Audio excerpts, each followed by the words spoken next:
Indonesia menduduki peringkat ketiga dunia keuangan syariah global. Prestasi ini menandai konsistensi Indonesia selama 3 tahun berturut-turut sebagai salah satu negara dengan ekosistem ekonomi Islam terkuat di dunia.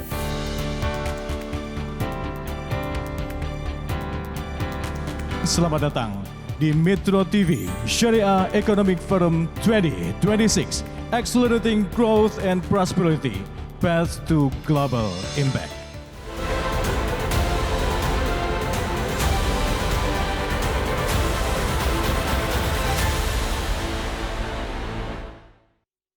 Forum ini adalah forum strategis yang mempertemukan gagasan, kebijakan dan juga praktik terbaik untuk bisa mendorong ekonomi syariah di tanah air ini agar bisa naik kelas. Bukan hanya di tingkat nasional namun agar bisa berbicara lebih banyak lagi di tingkat global. Hadirin dan pemirsa, saatnya kita memasuki sesi talk show yang pertama dengan tema mendorong Indonesia sebagai pusat ekonomi syariah dunia.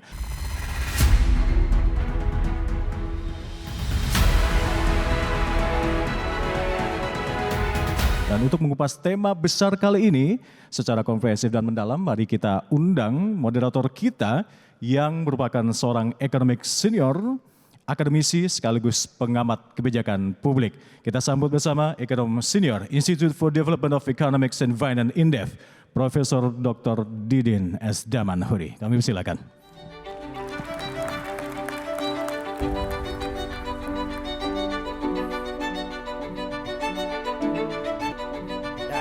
Bapak, Ibu hadirin sekalian, untuk memperkaya diskusi sesi ini, kita akan berbincang dengan seorang tokoh nasional yang memiliki peran strategis dalam penguatan nilai kebijakan dan ekosistem syariah di Indonesia. Mari kita sambut Menteri Agama Republik Indonesia, Profesor Dr. Kiai Haji Nasaruddin Umar, MA.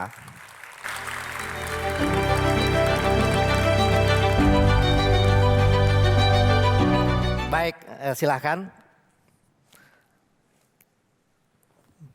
Prof. Nasaruddin Umar, kita akan berbincang tentang prospek ekonomi syariah Indonesia menjadi pusat dan mungkin terbesar di dunia yang akan datang.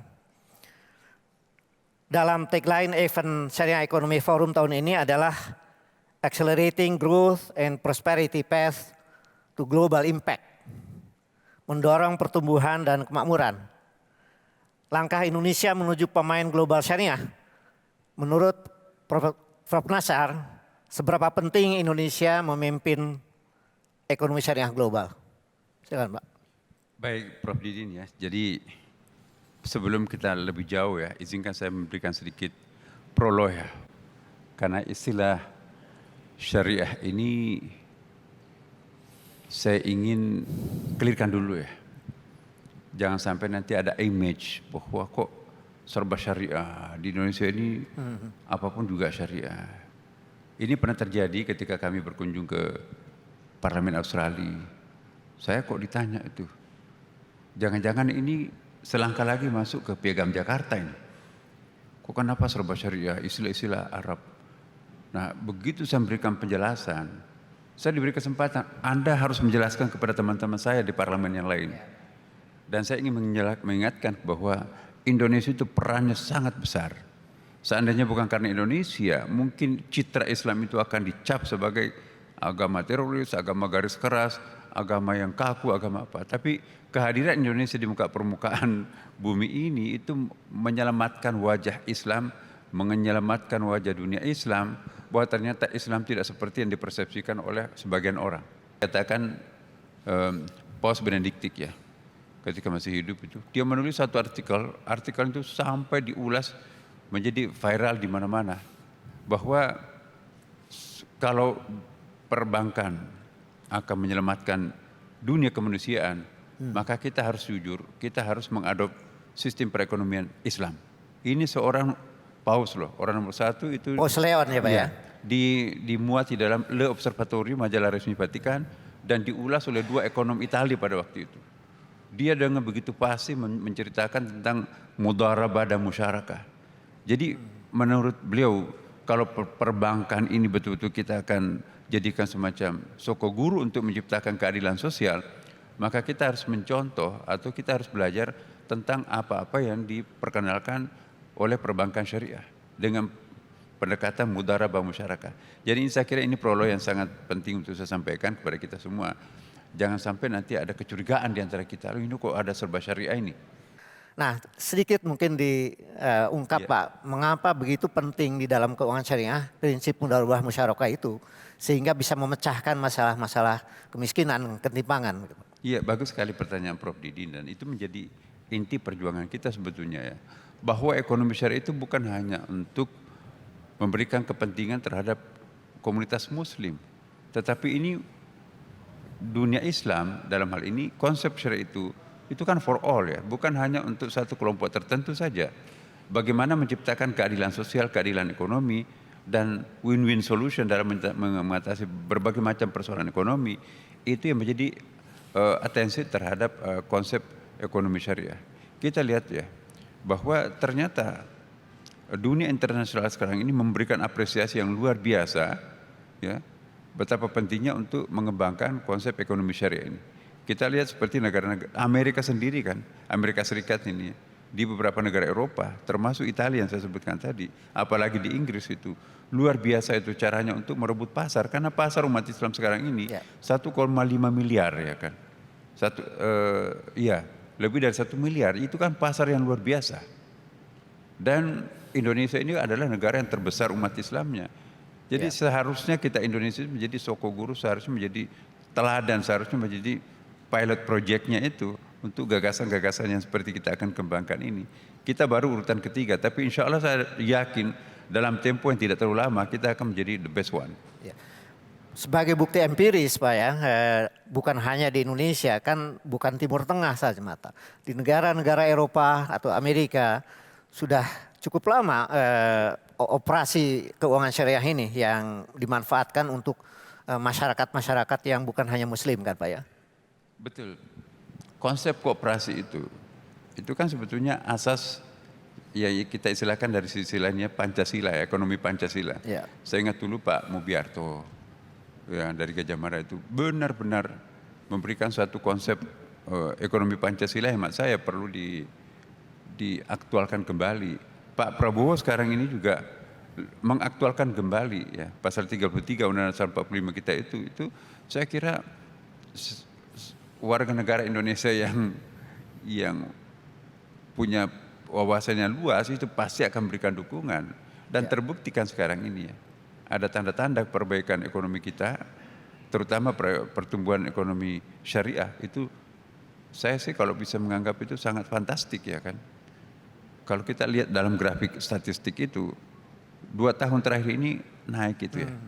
Dan saya berharap nanti dan kita semuanya bermohon bagaimana supaya statistik ini nanti makin melejit ke atas itu bisa melampaui tetangga kita Malaysia. Malaysia itu penduduknya cuma 40 juta ya. Negaranya kecil. Masa Indonesia kalah? Ya. Saya hanya ingin mengingatkan kepada kita semuanya, para ilmuwan, para praktisi, sudah waktunya kita kompak ya dulu seperti inilah. Kita bicara tentang masa depan bangsa kita. Dari Sinodi Others, di sini nggak ada orang lain. Kita sama kok, sama-sama warga bangsa. Mari kita mikirkan bangsa kita ke depan, bagaimana menjadi playmaker di dalam dunia perekonomian, terutama perbankan, dunia ekonomi syariah akan datang. Kita lah yang seharusnya memberikan kontribusi terhadap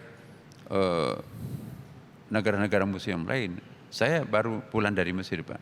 Seharusnya buku-buku tentang ekonomi Islam yang berbahasa Indonesia diterjemahkan ke dalam bahasa Arab untuk memberikan pembelajaran terhadap dunia Timur Tengah. Baik. Jadi kalau dulu orang Indonesia belajar di Mesir, sekarang orang Mesir kita harus belajar ke Indonesia. Ya. Sedemikian apresiasinya terhadap capaian-capaian intelektualitas kita di bidang perekonomian. Nanti suatu saat Indonesia menjadi pusat ya, dari epicentrum, Pak. Jadi kita berharap epicentrum perekonomian studi syariah tentang ekonomi ada Islam di Indonesia. Ya. Oke. Iya. Baik, terima kasih Prof. Nasar atas perbincangan ini dan telah memberikan perspektif kepada kita semua, baik yang hadir di ruangan ini maupun pemirsa di rumah, bahwa memang prospek ekonomi syariah atau ekonomi Islam sangat luar biasa besarnya dan tentu saja tergantung kepada kita sebagai bangsa untuk bersama-sama bersatu tadi untuk mendorong bagaimana ekonomi Islam ini bermaslahat untuk semua siapa saja termasuk umat Islam dan seluruh umat manusia. Demikian, terima kasih para hadirin sekalian dan wassalamualaikum warahmatullahi wabarakatuh. Waalaikumsalam. Terima kasih Prof. Nasar dan Prof. Didin. Kami mohon untuk masih berada di atas panggung Prof. Nasar dan Prof. Didin karena kita akan lanjutkan dengan prosesi penyerahan plakat sebagai bentuk apresiasi dari Metro TV. Dan pemirsa dan hadirin yang berbahagia, prosesi penyerahan plakat ini kami mengundang Bapak Budianto selaku pemimpin redaksi Metro TV untuk berkenan naik ke atas panggung untuk memberikan plakat kepada Prof. Didin dan juga Prof. Nasaruddin Umar.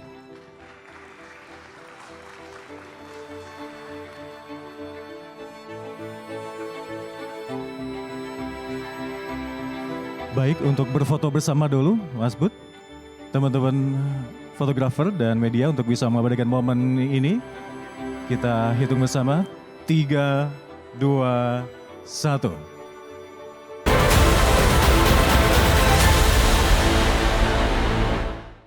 Didukung oleh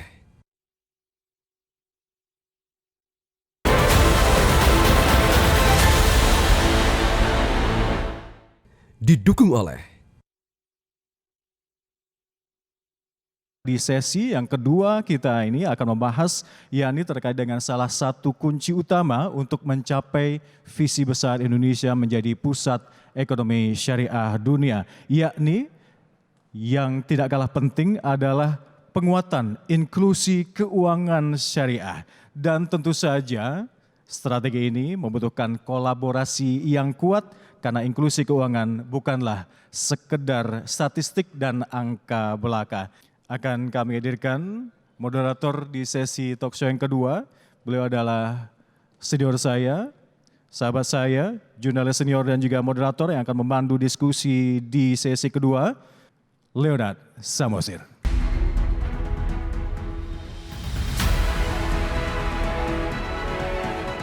Baik Bapak Ibu semua, untuk memberikan gambaran terkait dinamika dan tantangan inklusi keuangan syariah saat ini, marilah kita berdiskusi. Dan inilah sesi penguatan inklusi keuangan syariah.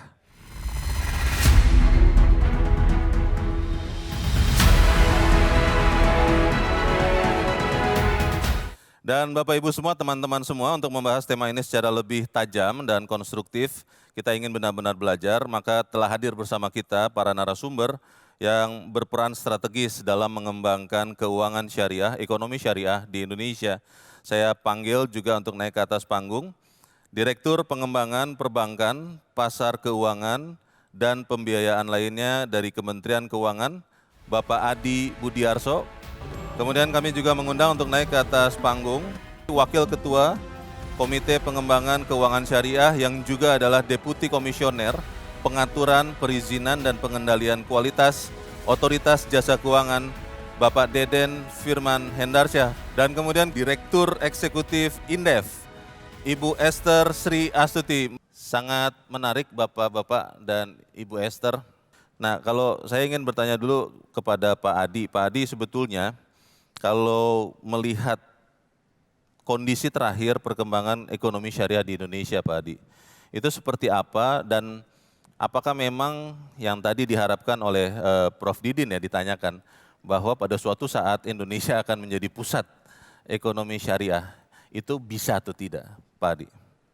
Terima kasih untuk pertanyaan yang luar biasa nih Pak. Pagi ini kita diskusi yang sangat-sangat ini ya, challenging. Saya sederhana saja Pak, saya coba lihat dari inklusi keuangan dan literasinya. Oke, ini secara umum ya? Secara umum, secara umum. Jadi Indonesia dari sisi literasi keuangan, teman-teman dari OJK selalu melakukan riset hampir sekarang udah mulai setiap tahun Pak. Indeks kita cukup menggembirakan pertumbuhannya. Tapi tantangan kita bahkan di level ASEAN 5 kita masih tertinggal. Oh. Angka terakhir itu inklusi baru 85%. Dan untuk syariah itu inklusinya juga hampir 20% di bawah yang normal, yang seluruhan. Misal perbankan, taruhlah sekitar inklusinya 80%.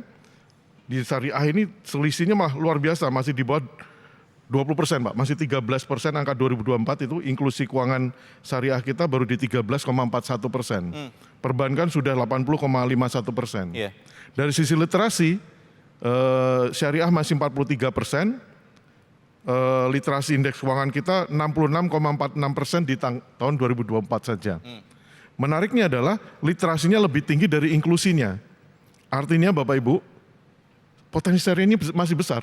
Oke. Literasinya sudah ada, inklusinya belum.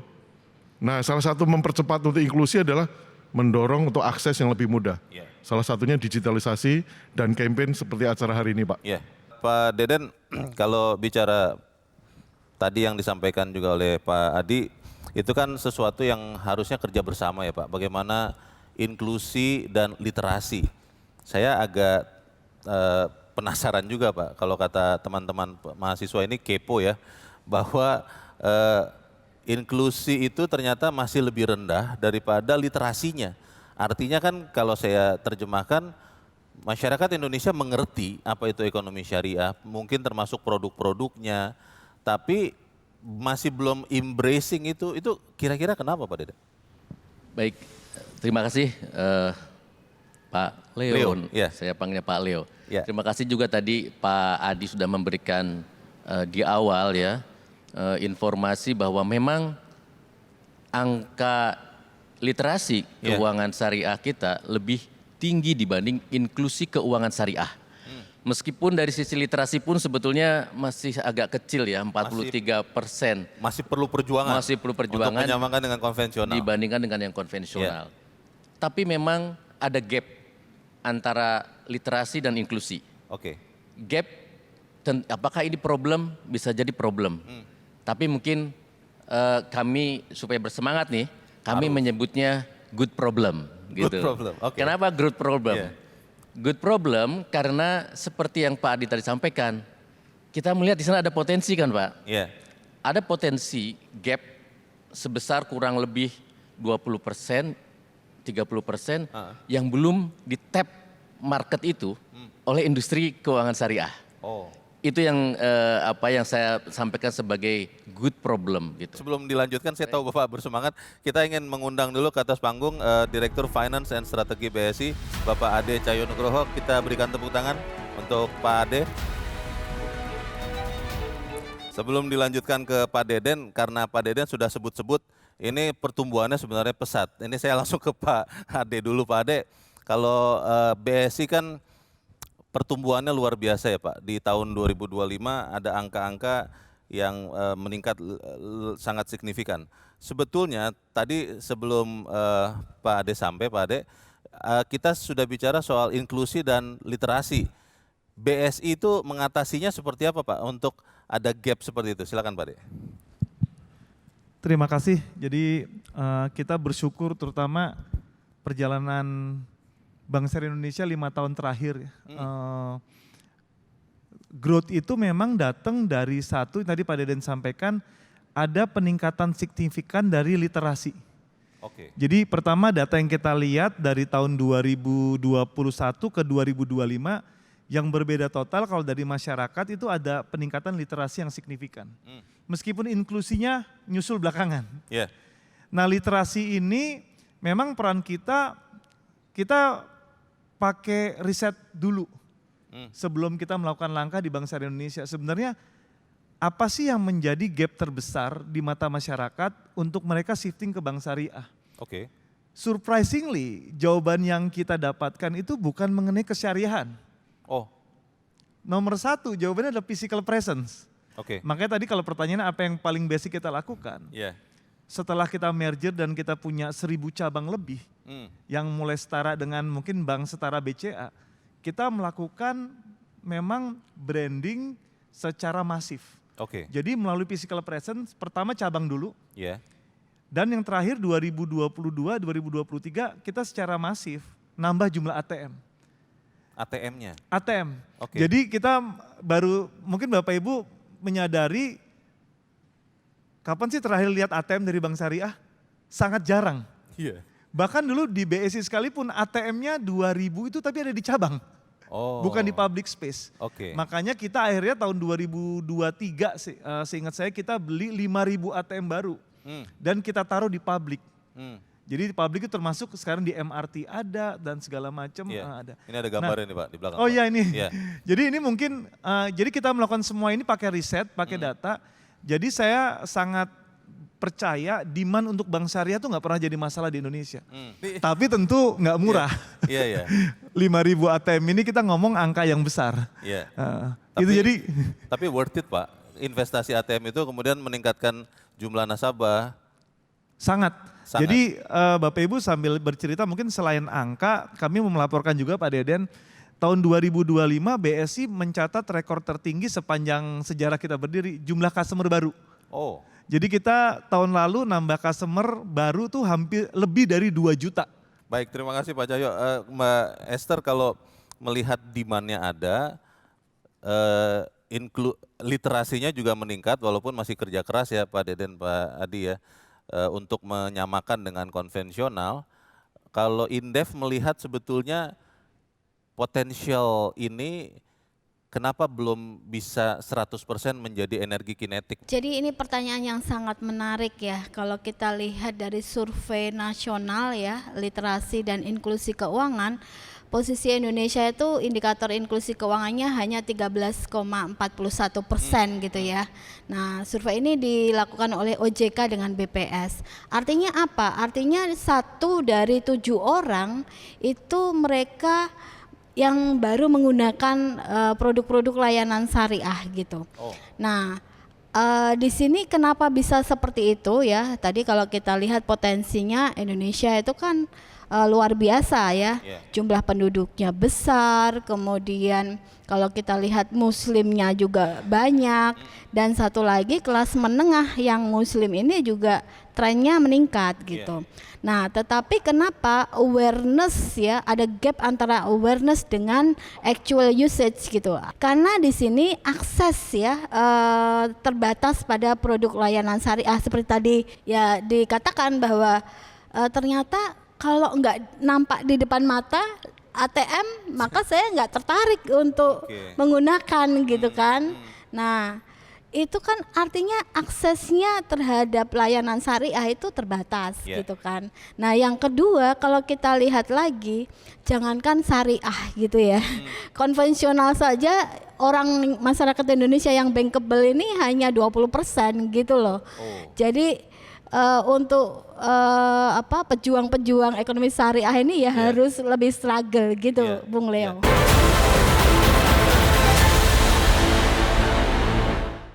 Didukung oleh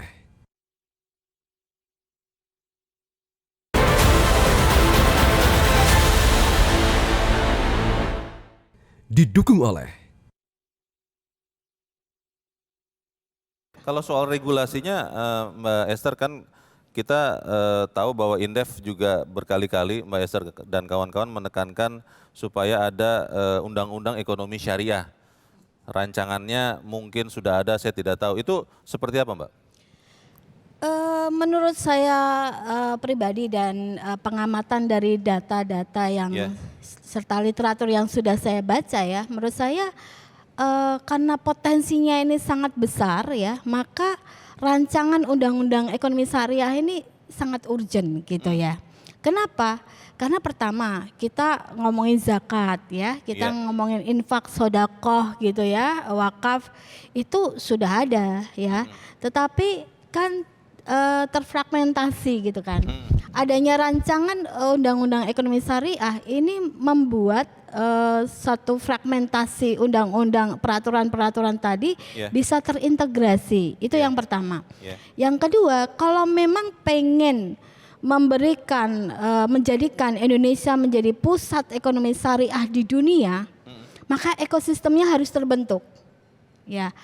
Ekosistem seperti apa ya? Aktornya, ya pelaku usahanya, ya bisnisnya dan customernya, ya semuanya, regulatornya, ya regulasinya itu harus mendukung.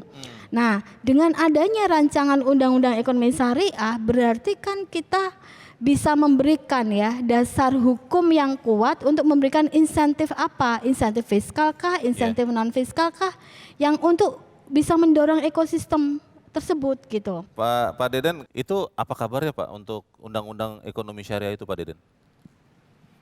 Yang sekarang sebetulnya gini, sekarang seperti yang tadi Bu Esther sampaikan ya, sebetulnya di beberapa sektor sudah ada undang-undang tuh. Misalnya undang-undang perbankan syariah itu udah ada undang-undang perbankan syariah. Tapi memang sektoral begitu ya? Betul, undang-undang perbankan syariah. Kemudian seperti tadi kalau misalnya berbicara wakaf, memang ada undang-undang tentang wakaf juga. Jadi tampaknya kemudian apakah kemudian diperlukan undang-undang yang ekonomi syariah menjadi payung besar menjadi begitu, payung besar untuk sekian sektor. Betul, itu mungkin nanti akan menarik, akan menjadi suatu pilihan. Seperti di Malaysia tidak ada undang-undang ekonomi syariah, adanya undang-undang keuangan syariah. Jadi levelnya masih di keuangan gitu ya. Nah, nanti mungkin tadi menjadi opsi juga nih. Kalau ekonomi seperti apa nih? Mungkin akan lebih luas lagi. Mungkin itu kan menjadi opsi juga, Pak. Ya, terima kasih Pak Deden. Pak Adi, bagaimana kemudian pembiayaan Pak? Ini kan sesuatu yang kalau kita lihat datanya sukuk itu sudah berkontribusi lebih dari 20%, lebih dari 1/5 total obligasi yang dikeluarkan pemerintah Indonesia ya Pak. Itu bagaimana Kementerian Keuangan melihat peminatan investor global ini terhadap sukuk ini Pak Adi? Iya. Sukuk Indonesia ya? Pak Leo, saya beberapa kali bicara juga dengan Islamic Financial Network.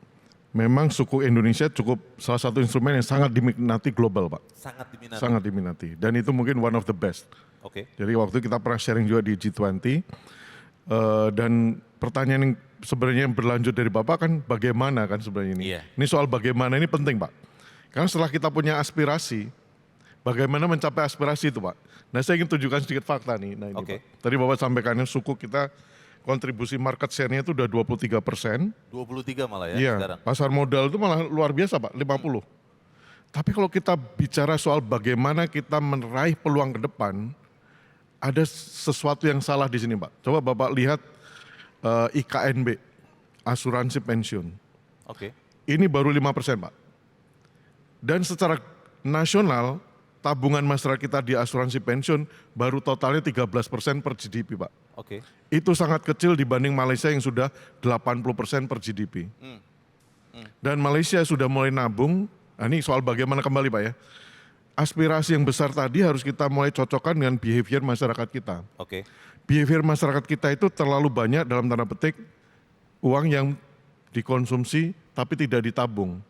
Kita nabung rata-rata, masyarakat kita itu mungkin saya hitung 3% lah. Itu maksudnya secara total ya Pak? Dari take home pay, iya Pak. Maksud saya bukan hanya syariah ya, tapi secara total. Secara gabungan begitu. Dan syariah ini kalau diperbankan Pak, syariah itu cuman di bawah 10% Pak, porsinya.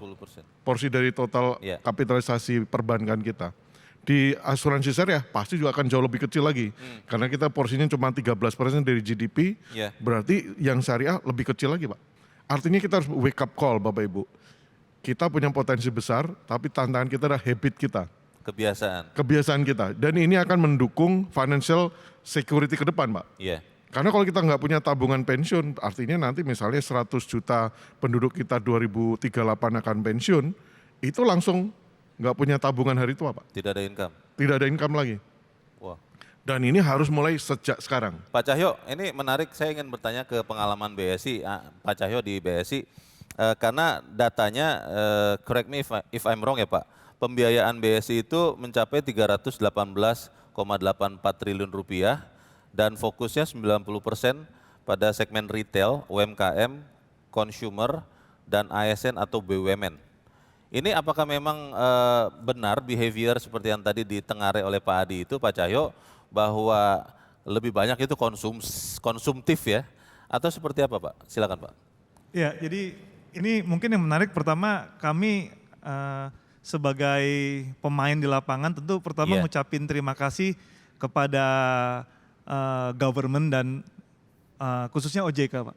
Jadi tadi kan ngomongin insentif, sebenarnya sebelum insentif kita merasakan ada keberpihakan kepada bank syariah juga. Termasuk yang terakhir kan kami menjadi satu-satunya bank di Indonesia yang dikasih izin bullion bank, izin bank emas. Oke. Gitu. Kenapa ini penting? Tadi mungkin menjawab concern Pak Adi juga mengenai investasi tabungan masa tua dan juga segmen individual tadi. Jadi meskipun kita bilangnya consumer, tapi terus terang yang menjadi growth menarik dari BSI khusus tahun terakhir berasal dari bisnis emas. Jadi kita dengan kesadaran penuh harus menyadari misalnya kayak di BSI ataupun di industri perbankan 99% penabung itu saldonya minim, Pak. Saldonya minim? Minim, jadi di bawah 1 juta. Oh. Jadi kalau kita ngomongin persiapan hari tua, bukannya mereka nggak pengen sih sebenarnya. Mereka punya akses nggak ke produk-produk untuk persiapan hari tua. Contoh sebagai, kita tanya 280 juta penduduk Indonesia mau nggak sih punya emas? Pasti untuk mau. persiapan mereka investasi? Pasti mau. Pasti mau. Masalahnya harga emas per gram itu kalau kita ke toko hari ini itu udah 3,3 jutaan. Yang artinya apa tadi? Kalau kembali ke jumlah tabung nilai rekening, hampir dipastikan 99% penabung kita meskipun mau tapi nggak mampu. Tidak mampu membeli emas. Maka itu ketika OJK memberikan kita license tentang bullion bank yang tentu mengizinkan BSI melakukan transaksi keuangan, ini yang kita pikirin pertama. Oke. Bisa nggak ya kita memperluas akses orang untuk mempersiapkan masa tuanya investasi tapi dengan produk yang simple. Kita juga nggak mau dibilang, Bank Syariah kok mendorong konsumtif aja. Justru sekarang kita dengan produk emas ini kita ngajak yuk belajar investasi dalam bentuk emas. Start dari 50.000 dan responnya luar biasa. Kami terus terang responnya luar biasa, jumlah kenaikan nasabahnya itu hampir 5 kali lipat, 500% dalam waktu 8 bulan. Pak Deden silakan Pak, bagaimana mengembangkan ekonomi syariah ini tapi dengan lari cepat Pak, jangan lagi kita berjalan agak pelan-pelan, silakan Pak Deden. Ya baik, tadi sudah disampaikan sebetulnya kita perlu produk yang inovatif, kita perlu kantor cabang yang banyak, kita perlu IT yang canggih karena supaya layanan, supaya tidak kalah. Semuanya itu memerlukan bank yang cukup besar, sizable. Karena itu kami percaya size does matter di dalam industri perbankan. Karena itu kalau mungkin Bapak Ibu cermati bahwa kita selalu mendorong konsolidasi perbankan, termasuk di perbankan syariah untuk mendukung munculnya bank-bank baru. Tadi Pak Ade Cahyo sampaikan siap untuk bersaing dengan bank yang syariah yang baru kalau ada yang bank lebih besar. Karena itu kita coba dorong terus bahwa lembaga keuangan syariah baik itu di bank, perusahaan asuransi, perusahaan pembiayaan dan perusahaan lainnya juga muncul perusahaan-perusahaan yang besar. Yang kedua, memang ini harus ditempuh secara ekosistem Pak. Tadi industri halal kita pengen besar, tetapi berbanknya masih bukan di bank syariah juga, nggak bisa besar banknya. Kita sudah punya bank syariah, tetapi tidak menggunakan asuransi syariah, nggak bisa besar juga asuransi syariahnya. Jadi ekosistem ini harus dibangun secara bersamaan dan mudah-mudahan nantinya tercipta seperti semacam closed loop paling tidak di industri perbankan, di industri keuangan syariah dan ekonomi syariahnya. Saling menggunakan, saling bersinergi, saling mendukung. Kita ingin melanjutkan lagi tapi waktu juga yang membatasi kita Bapak Ibu semua. Kita kembali berikan tepuk tangan untuk para pembicara yang luar biasa. Terima kasih Pak Adi, Pak Deden, Bu Esther dan Pak Cahyo.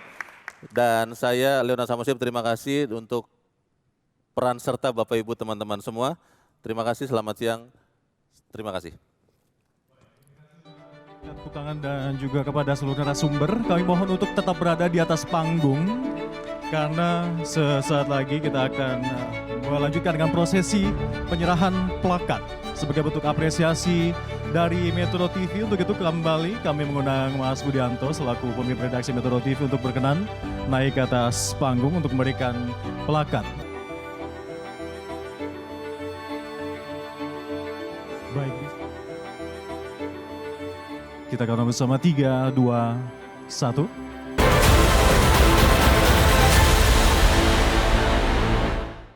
Didukung oleh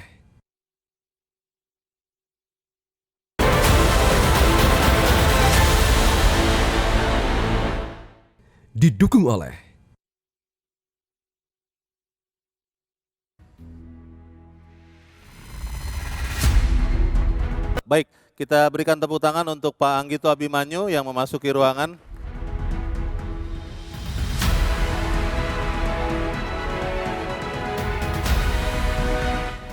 Pak Anggito silakan. Terima kasih sudah hadir Pak Anggito. Silakan duduk Pak. Dalam sesi yang baru saja tadi kita ikuti, Pak Anggito baru saja selesai. Salah satu yang mengemuka adalah soal trust, soal kepercayaan Pak. Kepercayaan adalah fondasi utama dalam sistem keuangan, bukan hanya syariah tentunya Pak Anggito, tapi juga secara umum. Terlebih dalam keuangan berbasis syariah yang tidak hanya mengedepankan aspek finansial, tapi tentunya juga kepatuhan pada prinsip dan akad syariah. Dalam konteks ini, Lembaga Penjamin Simpanan atau LPS memegang peranan krusial karena Bapak Ibu teman-teman semua, LPS menjamin simpanan nasabah di Bank Umum Syariah maupun BPRS hingga 2 miliar rupiah, betul ya Pak Anggito? Per nasabah dengan skema dan akad yang sesuai dengan fatwa DSN MUI. Pertanyaannya adalah, bagaimana penguatan ekosistem keuangan syariah dapat terus dikawal di tengah dinamika ekonomi global? Kita akan bahas itu dalam sesi penguatan ekosistem keuangan berbasis syariah. Dan telah bersama saya di panggung Ketua Dewan Komisioner Lembaga Penjamin Simpanan, Bapak Anggito Abimanyu, yang juga adalah guru besar dalam bidang ekonomi syariah. Saya menyimak pidato guru besar Anda Pak di tahun lalu ya, itu Pak Anggito bulan Februari 2025 di Universitas Gadjah Mada. Pak Anggito mengatakan bahwa penerapan ekonomi dan keuangan syariah itu melewati 3 tahapan. Itu 3 tahapan itu sebetulnya apa tuh Pak? Silakan Pak. Jadi sebetulnya prinsip ekonomi dan prinsip ekonomi syariah itu sama. Yang bedanya adalah ada kata-kata syariah. Syariah itu artinya hukum ya. Artinya adalah kepatuhan pada prinsip-prinsip syariah. Nah, prinsip syariah itu dasarnya Al-Quran, hadis, dan fatwa Majelis Ulama Indonesia. Nah, saya di dalam buku yang saya nanti akan terbitkan juga itu, promosi boleh ya? Oke, silakan Pak. Silakan Pak gitu. Ini adalah pidato guru besar saya tahun lalu di UGM yang saya tekuni sejak tahun berapa ya? Tahun 2008 ya, pada waktu 2008. di Kementerian Keuangan saya mendapatkan kesempatan untuk membuat undang-undang perbankan syariah sebetulnya ya. Dan itu saya tekuni terus sampai sekarang. Saya berkarya di berbagai tempat yang berinteraksi dengan keuangan syariah, mulai dari Kementerian Agama, Badan Pengelola Keuangan, sampai LPS sekarang. Nah, 3 tahap yang saya kaji itu ada 3 hal. Satu, kalau ekonomi syariah itu kalau orang yang betul-betul memahami, maka dasarnya adalah kepatuhan. Ya. Boleh dan tidak boleh. Boleh dan tidak boleh. Itu kan patuh ya. Boleh dan tidak boleh. Yang kedua, itu baik dan tidak baik. Toyib namanya, halalan toyiban. Toyib, baik enggak baik. Yang ketiga adalah untung tidak untung. Ya kan. Nah, di dalam kajian saya itu, ya, Indonesia ini sebetulnya baru mencapai tahap boleh tidak boleh. Gitu baru tahap 1 Pak? Iya, tahap 1. Ya, itu saya udah kaji di perbankan syariah maupun di halal maupun di prosesi-prosesi umroh dan haji. Jadi itu Leo ya. Jadi makanya kita harus membangun ekosistem yang inklusif. Inklusif itu artinya ekonomi yang dinikmati oleh siapapun juga tanpa melihat keyakinan dia gitu ya. Jadi namanya jadi inklusif. Nah itu tantangannya tidak mudah ya. Karena di samping boleh tidak boleh, baik tidak baik, untung tidak untung. Nah itu saya melihat dan mengkaji itu dalam kurun waktu kurang lebih 30 tahun lah. Jadi Indonesia masih di tahap 1 boleh tidak boleh Pak? Ya artinya orang makan makanan halal karena kalau makanan tidak halal saya berdosa gitu. Oh. Itu namanya halal. Ya, saya menyimpan uang di bank syariah karena takut ya riba. Gitu kan. Sehingga hukumnya itu boleh tidak boleh gitu. Nah, meskipun itu masih ada yang namanya kondisi darurat gitu ya. Nah, kalau nggak ada gimana? Gitu kan? Nah, tapi itu masih dalam konteks kepatuhan tadi. Ya, kalau itu sudah menjadi baik tidak baik, itu sudah menjadi gaya hidup. Terinternalisasi ya? Ya, saya menggunakan kerudung atau menggunakan baju muslim karena indah gitu. Saya makan karena sehat gitu ya. Nah kalau sudah begitu sudah menjadi lifestyle gaya hidup siapapun dia orangnya. Ya Islam sebagai rahmatan lil alamin gitu ya. Jadi orang menggunakan itu terlepas dari keyakinannya, saya makan makanan halal, saya menggunakan baju muslim, saya bertransaksi dengan bank syariah karena dia itu baik gitu. Dia itu terjaga, terawasi, sehat dan seterusnya. Gitu.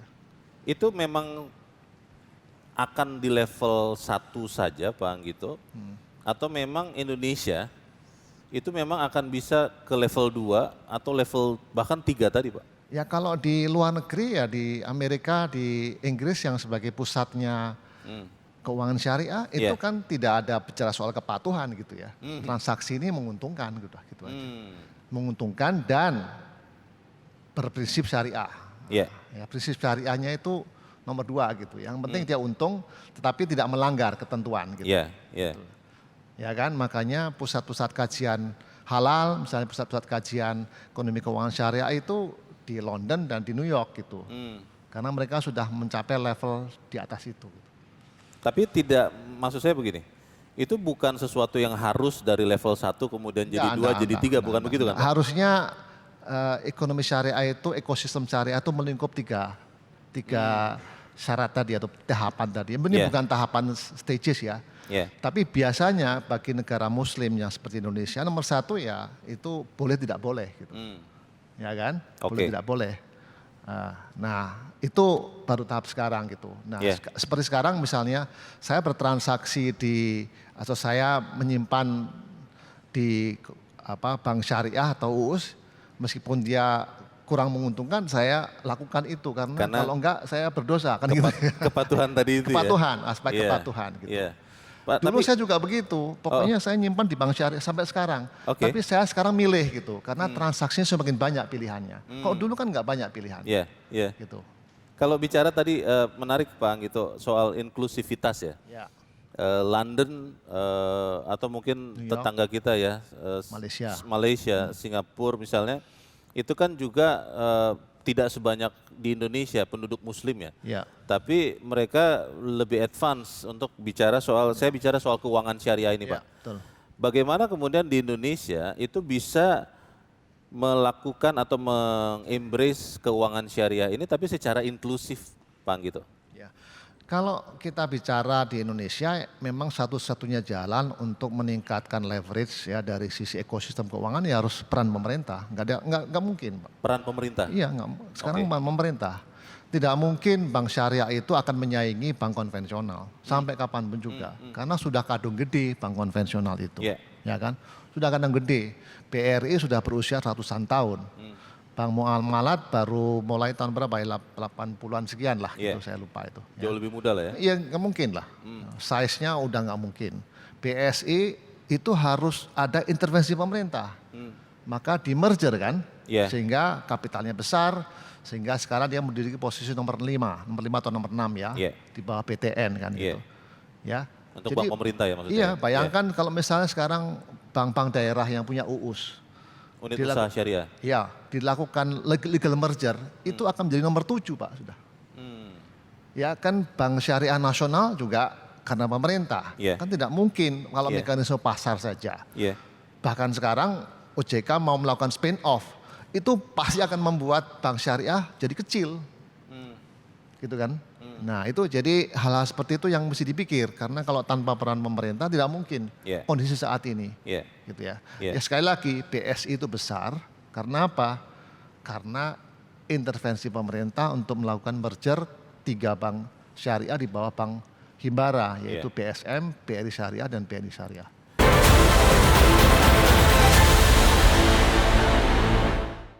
Didukung oleh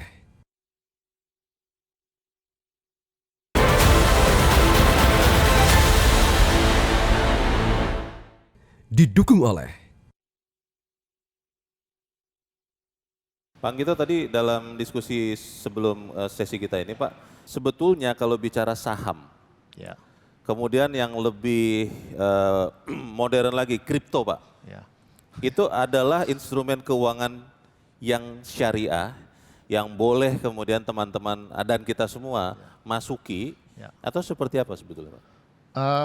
Jadi kalau mazhab yang teori beneran gitu ya, pokoknya yang riba, yang maisir sama goror itu tergolong tidak syariah. Yang tidak ada underlying asetnya dia nggak syariah. Bahkan ada orang mengatakan bahwa UUS itu bukan syariah. Kenapa? Karena modalnya nyampur. Modalnya? Nyampur kan dengan bank konven. Bercampur. UUS itu kan anak dari bank konven kan. Ya kan. Oke. Ya. Nah, jadi ada yang mengatakan pasar modal itu sudah syariah karena dia prinsipnya bagi hasil. Ya kan?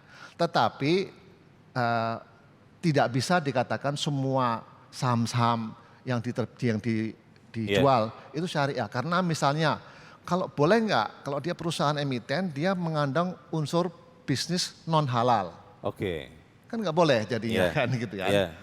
Boleh nggak kalau dia itu perusahaan yang menerbitkan saham di pasar modal, tetapi dia dibiayai dari utang. Gitu kan. Nah jadi lalu ada syaratnya yang saham syariah sama saham non syariah. Ada indeksnya itu Pak ya? Ada indeksnya. Indeks saham itu syariah. satu ya. Ada yang mengatakan bahwa boleh, tapi jangan diperdagangkan di luar di secondary market. Karena kalau secondary market dia ada unsur spekulasi kan. Ya kan. Jadi itu adalah tergolong tidak syar'i. Jadi primary market boleh karena tujuannya adalah untuk investasi. Investasi itu mendapatkan dividen. Bukan spekulasi. Bukan spekulasi. Tetapi boleh nggak kalau saya menjual saham karena saya butuh uang untuk membiayai anak sekolah. Ini kan jadi tujuannya apa? Jadi di Indonesia yang sekarang yang sudah ditetapkan adalah saham syariah yang sudah mendapatkan fatwa dari Majelis Ulama. Gitu. Itu jelas ya. Nah kalau kripto sampai sekarang itu belum ada fatwa dia mengatakan dia adalah syariah. Ya. Karena apa? Ya nggak ada underlyingnya kan. Jadi tapi sampai sekarang kalau kita pegangan yang kepatuhan tadi, itu ya sekarang kripto itu tergolong instrumen yang belum syariah compliance. Gitu. Gitu ya. Tapi saya yakin dan saya sudah bicara juga dengan beberapa teman di DSN, coba dikaji nih, dikaji gitu. Karena tidak mungkin kita menghindar sesuatu yang memang sudah menjadi berkembang di dunia ini. Baik. Terkait dengan usaha untuk memperbesar sistem ekonomi syariah, Pak Anggito. Tadi saya ingat yang disampaikan Bu Esther bahwa kalau kita misalnya bicara kosmetik Pak, atau mungkin sebagian makanan juga ya, itu ada biaya tambahan yang diperlukan untuk perlakuan produksinya dan itu artinya kan membuat harganya jadi lebih mahal. Nah pertanyaannya bagaimana menyikapi atau mengatasi image bahwa ketika kita transaksi di bank syariah atau ketika kita menggunakan produk-produk yang syar'i itu mahal Pak? Itu bukan image ya, memang kalau hasil kajian saya lebih mahal Pak. Memang fakta? Memang fakta itu ya. Makanya, karena apa? Size ekonomi of scale. Ya, bank syariah itu tidak akan mungkin bersaing dengan bank konvensional. Tidak akan? Tidak akan mungkin, karena size-nya jauh lebih kecil. Karena ukurannya? Iya, ukurannya. Coba lihat, bank syariah ini totalnya size asetnya di bawah 10% kan? Ya kan, jadi 90% itu adalah bank konvensional. Sampai kapan Anda bisa bersaing? Kan nggak mungkin toh. Ya, kalau nggak ada pemerintah step in untuk membentuk BSI, itu akan kerdil terus. Maka satu-satunya jalan ini ya, kalau saya lihat dari sisi riset saya ya, itu hanya pemerintah yang bisa step in. Ya, sama juga dengan halal. Ya, dulu saya waktu masih di pemerintah kami juga menganggarkan untuk yang namanya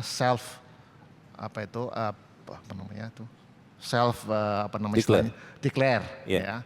Dan pemerintah mensubsidi untuk biaya mendapatkan sertifikasi halal. Ya, itu. Saya waktu di Singapura dengan Pak Tommy, saya menceritakan mengenai bahwa ASEAN halal itu harus dibentuk. Kalau enggak, itu akan menjadi barrier to entry juga. Saya dapat komplain dari MUIS ya Pak ya, waktu itu Pak Dubes Tommy, waktu itu diceritakan dari MUIS. MUIS itu MUI-nya Singapura yang menjadi penerbit sertifikasi halal di Singapura. Itu mereka komplain, saya sertifikasi di Singapura, di Indonesia disertifikasi lagi. Oh. Kan 2 kali jadinya kan. Jadi Tambah mahal lagi. Ya mahal lah gitu. Nah lalu kan saya mengusulkan di artikel saya itu, salah satu artikel saya yang mengatakan ya ASEAN tuh harus rekognisi Pak. Yeah. Rekognisi kalau sudah ditetapkan mendapatkan sertifikasi halal di Singapura, di Malaysia, di Thailand, tidak perlu lagi dilakukan uji halal lagi. Yeah.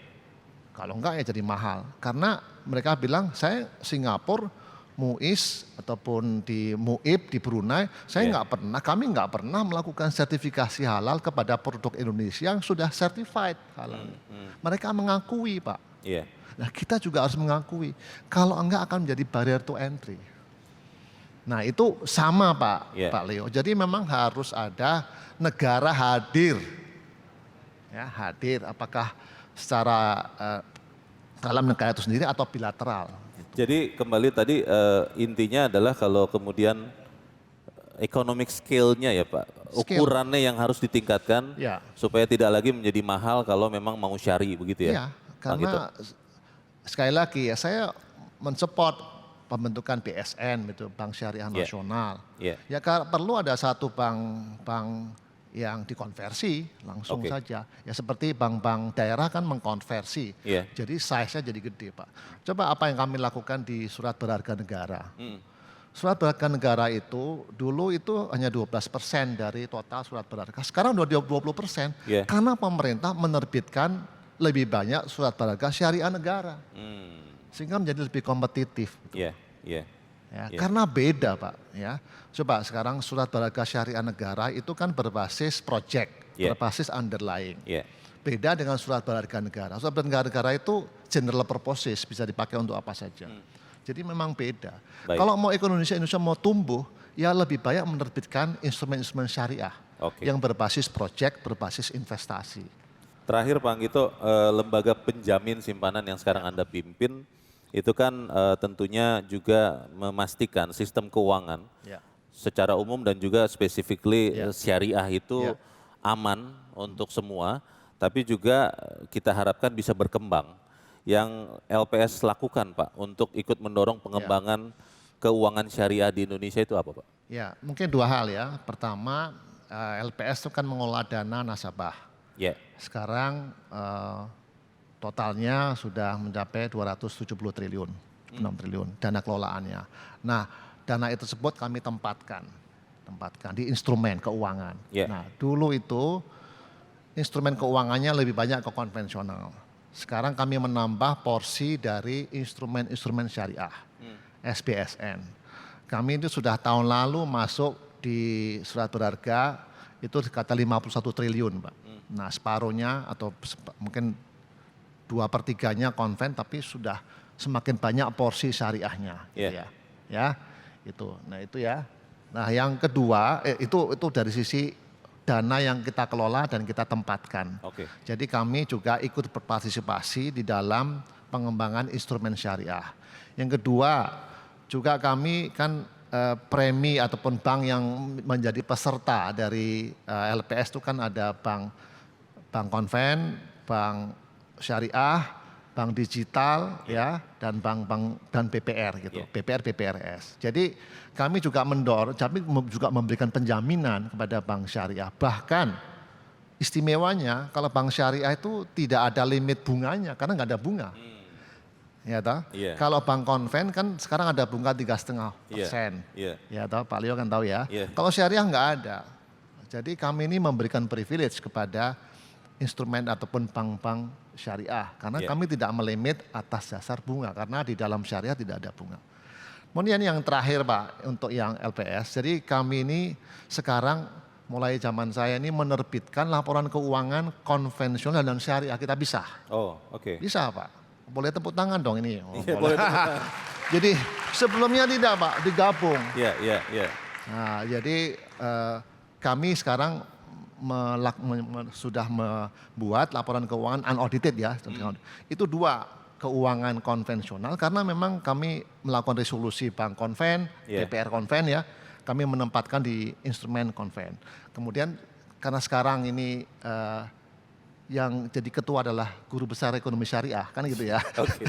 Jadi tahun ini kita pisahkan. Iya. Jadi prinsipnya kan PSAK konven sama PSAK syariah. Kan beda. Pedoman standar akuntansinya berbeda. Iya. Nah, jadi begitu ya. Jadi kontribusi kami ingin berinvestasi di instrumen syariah lebih banyak karena investasi syariah itu pro growth, Pak. Karena digunakan untuk project. Project yang memberikan nilai tambah, memberikan sumbangan lebih besar kepada pertumbuhan ekonomi. Meskipun jumlahnya kecil, tapi saya harapkan kami bisa menjadi contoh buat yang lain, BPJS, Taspen, ya kalau BPKH jelas ya. Tapi instrumen-instrumen seperti itu lebih banyak bertransaksi di syariah. Nah, yang kedua adalah bahwa kami menerapkan PSAK syariah tahun ini dengan membuat laporan keuangan yang terpisah. Gitu Pak Leo. Baik, terima kasih. Berikan tepuk tangan untuk Pak Anggito Abimanyu. Terima kasih Pak Anggito.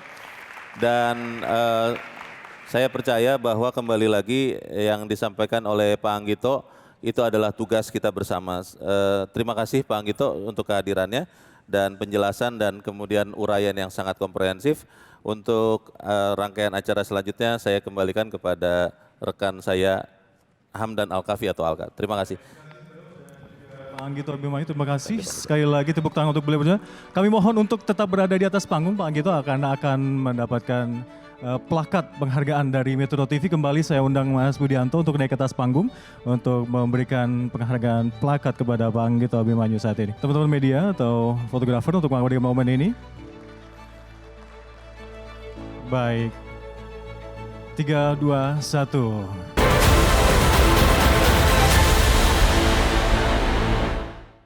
Didukung oleh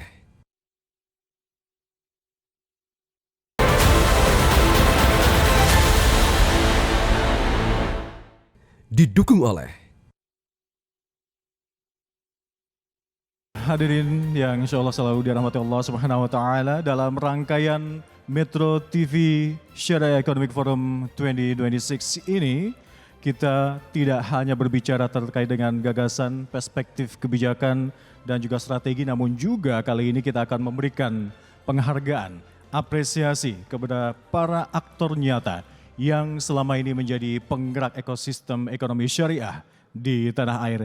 Dan tentu saja penghargaan ini diberikan kepada institusi dan juga tokoh yang secara konsisten selalu menghadirkan inovasi untuk memperluas dampak dan juga menguatkan ekosistem syariah dari hulu hingga ke hilir yang ada di tanah air. Bapak Ibu hadirin sekalian, inilah saatnya kita memberikan apresiasi atas dedikasi, komitmen dan juga kontribusi nyata dalam memajukan ekonomi syariah nasional. Dan inilah hadirin, Syariah Economy Forum Penggerak Ekonomi Syariah.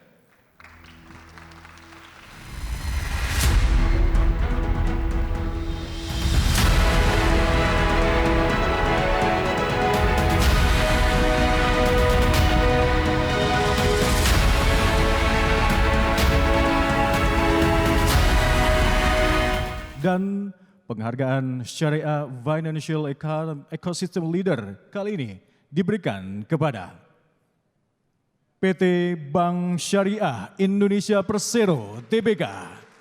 Dan PT Bank Syariah Indonesia Persero Tbk tentu memegang peran strategis sebagai fasilitator utama dalam ekosistem ekonomi syariah di tanah air dengan inovasi teknologi, pengembangan super aplikasi Beyond by BSI, dan juga layanan BWise Kiris serta berbagai e-channel lainnya.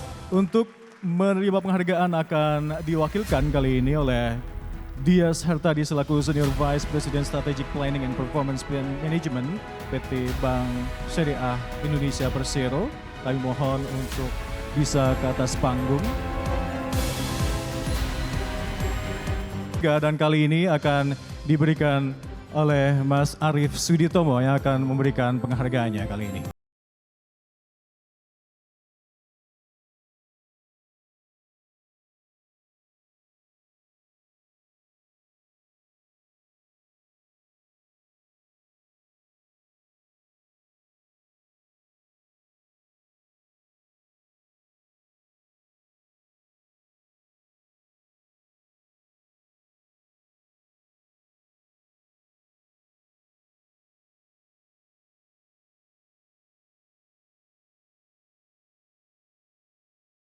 Selanjutnya, yakni penghargaan Syariah Regional Economic Empowerment diberikan kepada Bank Jateng Syariah. Untuk menerima penghargaan kali ini akan diwakili oleh Bapak Agus Sabto Prastyo, Eksekutif Senior Syariah Bank Jateng.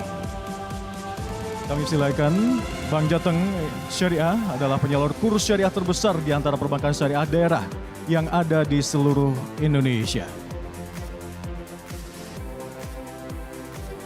Dan tentu saja beragam penghargaan berhasil diraih, termasuk penghargaan atas kinerja brand dan digital. Dan konsistensi ini tentu saja menegaskan peran Bank Jateng Syariah yang hadir sebagai motor penggerak ekonomi syariah di daerah. Tepuk tangan sekali lagi untuk Bank Jateng Syariah. Terima kasih. Dan penghargaan Syariah Pioneer in Modest Wear Design diberikan kepada Itang Yunas.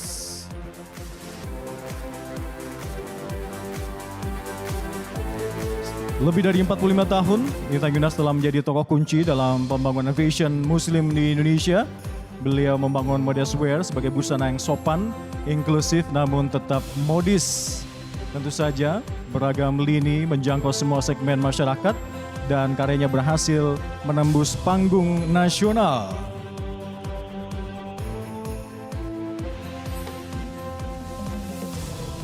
Terima kasih Mas Arief, boleh turun ke tempat duduk yang disediakan. Dan selanjutnya penghargaan Syariah Original Design kami berikan kepada kami. Akan diwakili oleh Nadia Karina selaku Creative Director. Dan untuk itu kami mengundang Mbak Meni untuk bisa memberikan penghargaan kali ini. Teman-teman.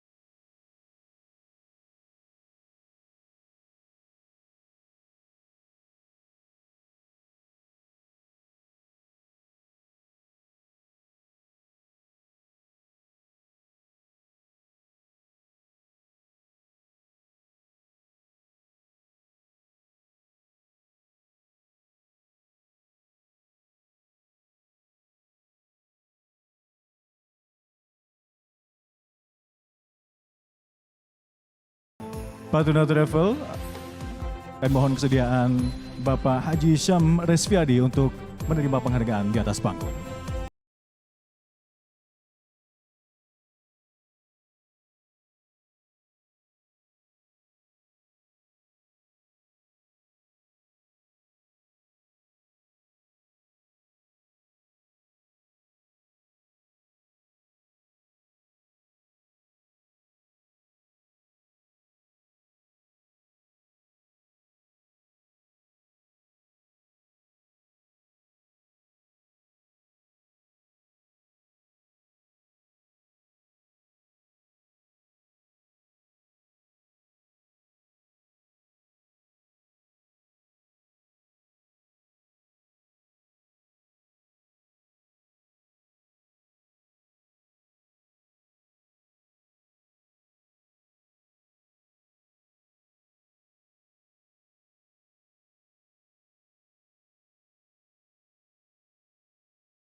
Utama Tour yang telah berkiprah beberapa tahun di dunia tour and travel khususnya untuk haji dan umroh.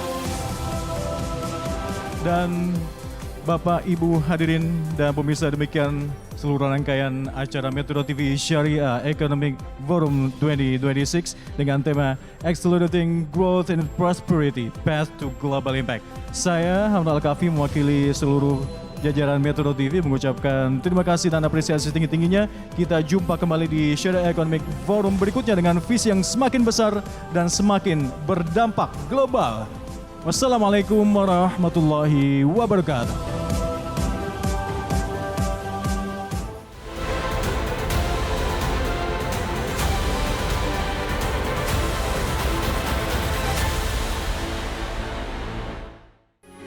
Metro TV. Jelajahi cara baru mendapatkan informasi. Download Metro TV Extend sekarang.